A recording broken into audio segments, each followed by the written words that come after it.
Mostly Sunday அப்படின்னா இட்லிக்கு மாவு அரைச்சி வைக்கிறது, இஞ்சி பூண்டு அரைச்சி வைக்கிறது, இந்த மாதிரி வேலைகள் தான் நான் பண்ணுவேன். எனக்கு இட்லிக்கு மாவு அரைச்சி வைக்கிற பார்ட் ரொம்ப பிடிக்கும். ஆனால் கிரைண்டர் கழுவு சுத்தமாக பிடிக்காது. ஊர்லேருந்து அத்தை வந்திருக்காங்க. வரும்போது நாட்டுக்கோழி எடுத்துகிட்டு வந்தாங்க. இப்போ வந்து வெங்காயம் வந்து உரிச்சிட்டு இருக்காங்க. மாமா குட்டீஸை கூப்பிட்டுட்டு மீன் பிடிக்கிறேன் அப்படின்னு சொல்லிட்டு பக்கத்தில் இருக்க ஏரிக்கு போனாங்க. அங்கே மீன் கிடைக்கலையா, அந்த லில்லி ஃப்ளவர் தான் கிடச்சிதான்.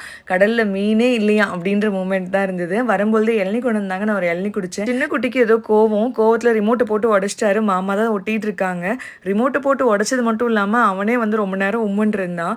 எங்கள் வீட்டில் 11 மணி ஆனால் அதுவும் அத்தை இருந்தாங்கன்னா கன்ஃபார்மாக டீ கிடச்சிரும். அதே மாதிரி இன்றைக்கி டீயும் கிடச்சிருச்சு. கொஞ்சம் நேரம் ஆச்சு அவர் வந்து சரியாகிறதுக்கு. இதுக்கப்புறம் நாங்கள் சமைக்கலான்னு சொல்லிட்டு கிச்சனுக்கு போயாச்சு. அத்தை வந்து நாட்டுக்கோழி குழம்பு ரொம்ப நல்லா வைப்பாங்க. அதனால் நாட்டுக்கோழி குழம்பு அவங்க செக்ஷன்லேயும், நான் வந்து நண்டு கிரேவியும் மீன் வறுவலும் நான் பண்ணிடலான்ட்டு பண்ணிகிட்டு இருக்கேன். ஃபஸ்ட்டு நண்டு க்ளீன் பண்ணி முடிச்சுட்டு அப்புறம் மீனுக்கும் மசாலா போட்டு வச்சிட்டேன். இன்றைக்கி அப்பார்ட்மெண்ட்டில் ஒரு 2 மணி நேரம் கரண்ட் இல்லை. அதனால் வந்து இதில் தான் தட்டணும், இஞ்சி பூண்டு விழுது மட்டும். அத்தைக்கு வந்து மீன் ரொம்ப பிடிக்கும். ஆனால் ஊரில் அதிகம் யாரும் சாப்பிட மாட்டாங்க. அதனால் இங்கே வரும்போதெல்லாம் அவங்களுக்கு கண்டிப்பாக மீன் சமைச்சு கொடுத்துருவேன். இந்த மாதிரி பெரிய வேணும் பிளான் பண்ணுறப்ப கரண்ட் இல்லைனா ரொம்ப கஷ்டம். நான் நண்டு கிரேவிக்கு தாளிச்சு விட்டுட்டு அதுக்கப்புறம் மீன் பொரிச்சு எடுக்கலான்னு சொல்லிட்டு நான் அந்த வேலையை பார்க்க ஆரம்பிச்சிட்டேன். அப்பார்ட்மெண்ட்டில் கரண்ட் இல்லைனா கீழே ஜென்ரேட்டர் ஆன் பண்ணுவாங்க. அங்கே போயிட்டு நம்ம வந்து மசாலா அரைச்சிக்க முடியும். அப்புறம் கொஞ்ச நேரத்துலேயும் இங்கே கரண்ட் வந்துருச்சு. அதுக்கப்புறம் அத்தை வந்து நாட்டுக்கோழி குழம்பு வைக்க ஸ்டார்ட் பண்ணிட்டாங்க.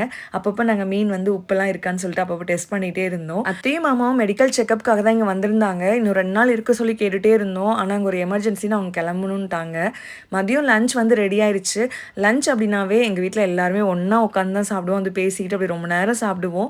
இப்போ எல்லாருமே சாப்பிட்டு முடிச்சுட்டு அதுக்கப்புறம் அவங்களும் கிளம்பணும் அப்படின்ட்டு அவங்க ஊருக்கு வந்து கிளம்ப ஆரம்பிச்சிட்டாங்க. ஏன்னா அத்தை மாமா வந்து நான் என் அம்மா அப்பான்னு சொல்ல மாட்டேன். ஆனால் என் அம்மா அப்பாவுக்கு அடுத்தது ஒரு ஸ்தானத்தில் வைக்கணும் அப்படின்னா கண்டிப்பாக என் அத்தை மாமாவை சொல்வேன். அவங்களும் கண்ணு அப்படின்ற வார்த்தை மீறி பேசினதே கிடையாது. நானும் அவங்ககிட்ட அந்த மாதிரி தான் நடந்திருக்கேன். ஹோப் இந்த வீடியோ பிடிச்சிருக்கோம் அப்படின்னு நினைக்கிறேன். வேற ஒரு வீடியோவில் பார்க்கலாம். Tata bye, see you soon.